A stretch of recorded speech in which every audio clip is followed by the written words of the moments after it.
الرحمن الرحیم نحمد و نصلی علی رسولہ الکریم اما بعد عن عبداللہ بن عمر رضی اللہ تعالی عنہ قال قال النبی صلی اللہ علیہ وسلم اربع ان کن فیک فلا علیک ما فاتک من الدنیا حفظ امانت وصدق حدیث وحسن خلیقت وعفت فی طعمت۔ حضرت عبداللہ بن عمر رضی اللہ تعالی عنہما سے یہ روایت مروی ہے، فرماتے ہیں کہ جناب نبی کریم صلی اللہ علیہ وسلم نے ارشاد فرمایا، چار عظیم صفات ایسی ہیں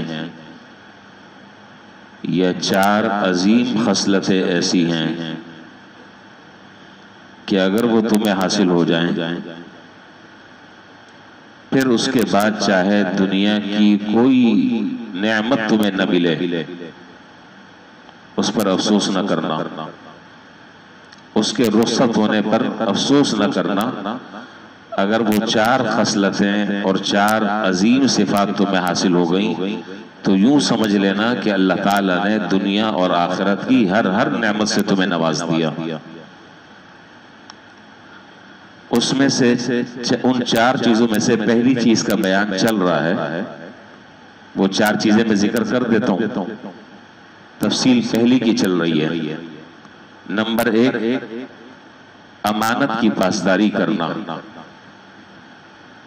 نمبر دو، سچ بات کہنا، سچائی اختیار کرنا۔ نمبر تین، اچھے اخلاق سے آراستہ ہونا۔ نمبر چار، اپنے کھانے کو حلال کرنا، کھانے میں پاک دامنی اختیار کرنا۔ یہ چار خصلتیں اور چار عظیم صفات ایسی ہیں کہ اگر تمہیں یہ حاصل ہو جائے پھر اس کے بعد کچھ ملے یا نہ ملے اس پر افسوس کرنے کی ضرورت نہیں ہے۔ ان میں سے پہلی جو بات ہے امانت کی پاسداری اور امانت کا لحاظ اور خیال رکھنا، اس سے متعلق پرسوں بات ہوئی تھی کہ امانت کی کیا اہمیت ہے۔ چند باتیں آپ کے سامنے میں نے عرض کی تھی اور یہ بات بھی میں نے اشارتاً ذکر کر دی تھی کہ قرآن اور سنت میں، شریعت میں امانت کا مفہوم اور امانت کا دائرہ بڑا وسیع ہے۔ اس امانت کو کسی خاص چیز کے اندر محدود رکھ کرنا اور کسی خاص صورت کے ساتھ مخصوص کرنا، یہ قرآن اور حدیث کے منافی ہے۔ بہت شریعت نے اس کا دائرہ بہت وسیع کیا ہے، وسیع رکھا ہے۔ مثال کے طور پر سب سے پہلی چیز، اللہ تعالیٰ نے ہمیں یہ جو زندگی عطا فرمائی ہے، یہ سراپا ایک امانت ہے ہمارے پاس۔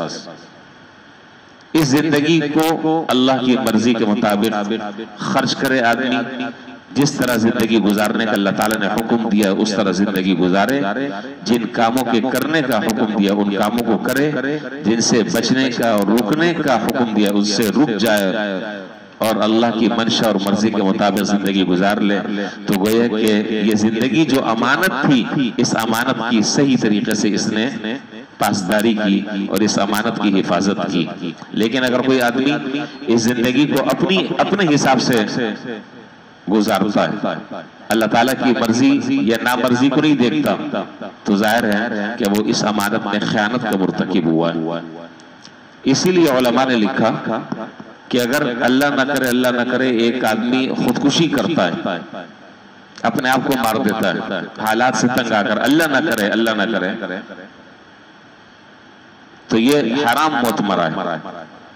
اب ایک آدمی کہے کہ جی میرا جسم تھا، اب چاہے میں نے اپنے آپ کو چھورا گھونپا یا میں نے خواب آور گولیاں کھائیں یا زہر پیا، یہ میرا مسئلہ ہے، آپ کون ہوتے ہیں؟ تو اس کا جواب سیدھا سادہ سا یہ ہے کہ بھائی یہ جسم آپ کا نہیں ہے، یہ جسم امانت ہے اللہ تعالیٰ کی، اور آپ کو اللہ تعالیٰ نے بطور امانت کی یہ زندگی دی ہے، اس میں آپ کا تصرف نہیں چل سکتا، آپ کا اختیار اس میں نہیں چل سکتا۔ اللہ تعالیٰ کی دی ہوئی چیز میں آپ تصرف کریں گے، عند اللہ آپ ماخوذ ہوں گے، اللہ تعالیٰ کے آپ پکڑے جائیں گے۔ بہرحال تو میں نے پہلی بات یہ عرض کی کہ جیسے یہ زندگی ہے، یہ زندگی اللہ تعالیٰ کی طرف سے امانت ملی ہوئی ہے، اس امانت کا لحاظ کرنا چاہیے۔ اسی طریقے سے ہم میں سے ہر آدمی کہیں نہ کہیں ملازم ہے، کوئی کہیں کام کر رہا ہے، کوئی کسی ادارے میں کام کر رہا ہے، کوئی کسی جگہ کام کر رہا ہے، کوئی کسی کے ماتحت رہ رہا ہے۔ تو ہم نے جو اوقات کسی کو دیے ہوئے ہیں، جس کا ہمیں معاوضہ مل رہا ہے، وہ اوقات بھی امانت ہیں۔ یہ نہیں ہے کہ سرکار تو آپ کو تنخواہ دے رہے ہیں اور آپ جو ہے وہ اس میں اپنی مصروفیات رکھے ہوئے ہیں، اس طرح تنخواہ لینا یہ حرام اور ناجائز ہوگا، اور اس وقت کو اپنے ذاتی استعمال میں لانا یہ بھی حرام اور ناجائز ہے۔ جب آپ نے 8 گھنٹے یا 10 گھنٹے یا 12 گھنٹے کسی کو دے دیے ہیں اور اس کا آپ کو معاوضہ مل رہا ہے، تو ان اوقات میں مالک کی اجازت کے بغیر نفلی عبادت کی بھی اجازت نہیں، قرآن کریم کی تلاوت کرنا بھی آپ کے لیے جائز نہیں ہے۔ اور مشکل یہ ہے کہ ہمیں یہ ساری چیزیں اسی وقت یاد آتی ہیں جب نماز کا وقفہ ہوتا ہے، بریک ٹائم جو ہے آدھا گھنٹہ ہے۔ اب جو صاحب جو ہیں وہ پون گھنٹے کے بعد آ رہے ہیں، 1 گھنٹے کے بعد کیا کر رہے تھے بھائی؟ وہ میں قرآن شریف کی تلاوت کر رہا تھا۔ یار یہ تلاوت تو آپ بعد میں بھی کر سکتے ہیں، ڈیوٹی ٹائم میں تلاوت کا کیا مطلب؟ ڈیوٹی ٹائم میں تلاوت کا مطلب نہیں ہے، جتنا وقت آپ کو دیا ہے بریک ٹائم، لنچ ٹائم، بس وہ اس وقت کو آپ جہاں چاہیں استعمال کریں، لیکن اس وقت کے بعد پھر اس میں نفلی نماز کی بھی اجازت نہیں۔ ہاں اگر مالک کی طرف سے اجازت ہو تو آپ پورے دن پڑھتے رہیں، اس میں کوئی حرج نہیں ہے۔ بہرحال میں بہت اختصار کے ساتھ بات کر رہا ہوں۔ تو یہ ڈیوٹی کے جو اوقات ہیں یہ بھی امانت ہیں۔ آپ کسی دفتر میں کام کر رہے ہیں، آپ کو گاڑی ملی ہوئی ہے، پیٹرول ملا ہوا ہے، اور میڈیسن آپ کو ملتی ہیں، دیگر آپ کو سہولیات حاصل ہیں، یہ دفتری سامان آپ کو ملا ہوا ہے، اس کا استعمال صحیح ہو، یہ امانت ہے۔ اس کے اندر ذرا سی بھی اگر گڑبڑ کر دی اور مالک کی اجازت کے بغیر ان چیزوں کو کسی اور کے حوالے کر دیا تو یہ خیانت ہے۔ اس کے بارے میں بات پرس ہوگی قیامت کے دن۔ اچھا جی، اسی طریقے سے بہت زیادہ عام مفہوم ہے اس امانت کا۔ تو سب سے پہلی چیز جناب رسول اللہ صلی اللہ علیہ وسلم نے یہ بیان فرمائی کہ امانت کا پورا پاس رکھنا، امانت کی پاسداری رکھنا، یہ سب سے اعلیٰ اور عظیم صفت ہے۔ اس کے بارے میں آپ جانتے ہیں، باقی اس کی میں مزید تفصیل ذکر کرنے کی ضرورت نہیں ہے، جانتے تو ہم سب کچھ ہیں، بس اللہ تعالی ہمیں اس کے مطابق عمل کرنے کی توفیق عطا فرما دے۔ امانت پر ایک اور بات مجھے یاد آئی،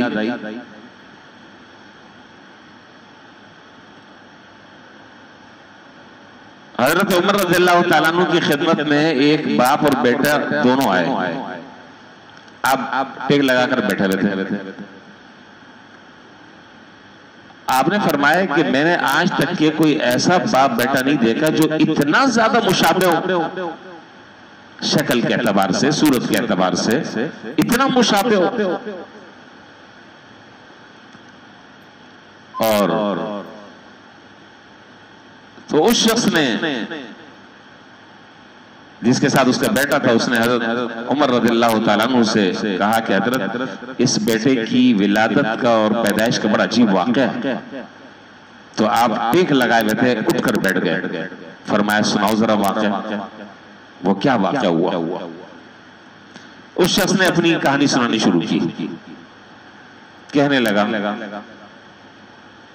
کہ یہ بچہ جو ہے وہ اپنی ماں کے پیٹ میں تھا، یعنی حمل تھا، اور اتنے میں مجھے ایک جہادی مارکے میں سفر پیش آیا، میں اس جہادی مارکے میں چلا گیا، اور کافی عرصے کے بعد میں جب واپس آیا تو مجھے اطلاع ملی کہ اس بچے کی، یعنی اس کی جو بیوی ہے، اس کا انتقال ہو چکا ہے۔ اچھا، جب میں جا رہا تھا اور یہ بچہ ماں کے پیٹ میں تھا تو میں نے اپنی بیوی سے یوں کہا، استودع اللہ ما فی بطنی، استودع اللہ ما فی بطنی۔ اب یہ جملہ جو ہے، اسی جملے پر سارا واقعہ جو ہے وہ موقوف ہے، سمجھنا۔ میں نے یوں کہا کہ تیرے پیٹ میں جو کچھ ہے میں اسے اللہ کے سپرد کر جاتا ہوں۔ جب میں جا رہا تھا تو میں نے اپنی بیوی سے یہ جملہ کہا کہ تیرے پیٹ میں جو کچھ ہے میں اسے اللہ کے سپرد کر کر جا رہا ہوں. میں چلا گیا. وہاں جب واپس میں آیا تو پتہ چلا کہ جی بیوی کا انتقال ہو گیا. بہت دل گرفتہ ہوا, اس کی قبر پر گیا, روتا رہا, غم ہلکا کرتا رہا.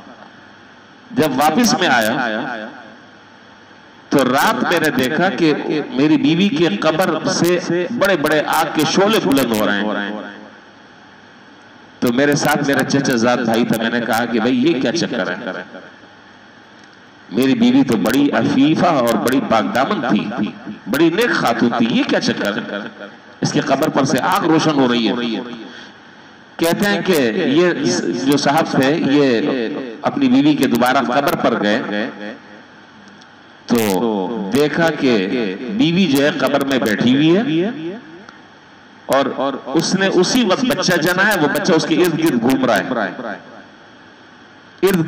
رہا ہے.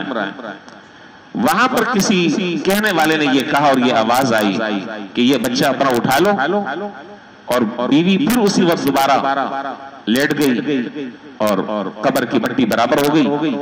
کسی کہنے والے نے کہا کہ اگر تم اس کی ماں کو بھی اللہ کے سپرد کر کر جاتے تو آج وہ بھی تمہیں سالم ملتی. تم اس کے پیٹ میں جو بچہ تھا اس کو اللہ کے حوالے کر کر گئے تھے, اور جو چیز اللہ کے حوالے کر کر جاتی ہے تو اللہ اس کی حفاظت فرماتے ہیں, یہ اب اپنی امانت لے لو. لیکن اگر اس کی ماں کو بھی تم اللہ کے سپرد کر کر جاتے تو واپس آتے تو تمہیں وہ بھی سلامت ملتی. پتہ نہیں آپ بات سمجھے کہ نہیں سمجھے. یہ شخص جب جا رہا تھا تو اس نے اس کے پیٹ میں جو بچہ تھا اس کی طرف اشارہ کر کر کہا تھا استودع اللہ ما فی بطنی, تیرے پیٹ میں جو کچھ ہے میں اسے اللہ کے سپرد کر رہا ہوں. اب جو چیز آدمی اللہ تعالیٰ کے سپرد کر دیتا ہے اللہ اس کو ضائع نہیں فرماتے, اللہ اس کی حفاظت فرماتے ہیں. تو کسی کہنے والے نے یہ کہا کہ جس طرح تم بچے کو اللہ کے سپرد کر کر گئے تھے اسی طریقے سے اس کی ماں کو بھی اگر اللہ کے سپرد کر کر جاتے تو انشاءاللہ واپس آنے کے بعد یہ بھی تمہیں سلامت ملتی. تو کہنے کا منشا یہ ہے کہ جب آدمی کہیں جائے تو اللہ کے سپرد کر کر جائے, اللہ پر اعتماد کر کر جائے تو اللہ تعالیٰ پھر انشاءاللہ اس کی حفاظت بھی فرماتے ہیں. بس یہ تو حدیث سے اور اس سے متعلق بات تھی. باقی آج آپ کو معلوم ہے کہ آخری جمعہ رمضان کا اب آئندہ رمضان کس خوش قسمت کو ملتا ہے, کس کو نہیں ملتا. اللہ تعالی ہم سب کو عطا فرمائے, عافیت کے ساتھ, سلامتی کے ساتھ, صحت کے ساتھ, ایمان کے ساتھ. اللہ تعالی بار بار زندگی میں ہمیں یہ مبارک مہینہ عطا فرمائے. لیکن بہرحال یہ آج جمعہ آخری ہے, اس لیے میری درخواست یہ ہے کہ وہ جمعے کے جو معمولات جو میں مسلسل 3 جمعوں سے میں آپ کو بتاتا ہوا آ رہا ہوں, کیا کیا کام آج کرنا ہے, اس کو میرا خیال دہرانے کی ضرورت تو نہیں ہے. معلوم ہے آپ کو جمعے کی تیاری ہے, وقت سے پہلے مسجد میں پہنچنا ہے, کسی کو تکلیف دیے بغیر جہاں جگہ مل جائے وہاں پر بیٹھ جائیں. صلاۃ التسبیح اگر اب تک ہم نے نہیں پڑھی تو آج کم سے کم یہ رمضان کا آخری جمعہ ہے, صلاۃ التسبیح پڑھ لیں, سورہ کہف کی تلاوت کر لیں, درود شریف کی کثرت کریں, اور جمعے کے دن عصر سے مغرب تک کا جو وقت ہے وہ مستجاب گھڑی ہے اور قبولیت والی گھڑی ہے. اس وقت میں اللہ تعالیٰ سے دعائیں کی جائیں, اللہ تعالیٰ دعاؤں کو قبول فرماتے ہیں. باقی اس کے علاوہ قرآن کریم کی تلاوت اور دیگر معمولات ہیں وہ انشاءاللہ آپ کرتے ہی ہیں, وہ کرتے رہیں گے. اللہ تعالیٰ ہمیں صحیح طریقے سے بقیہ جو ایام رہ گئے اس کی قدردانی کے اللہ تعالیٰ ہمیں توفیق نصیب فرمائے, اور ہمارے عبادتوں کو اللہ تعالیٰ محض اپنے فضل و کرم سے قبول فرمائے. وآخر دعوانا الحمدللہ رب العالمین.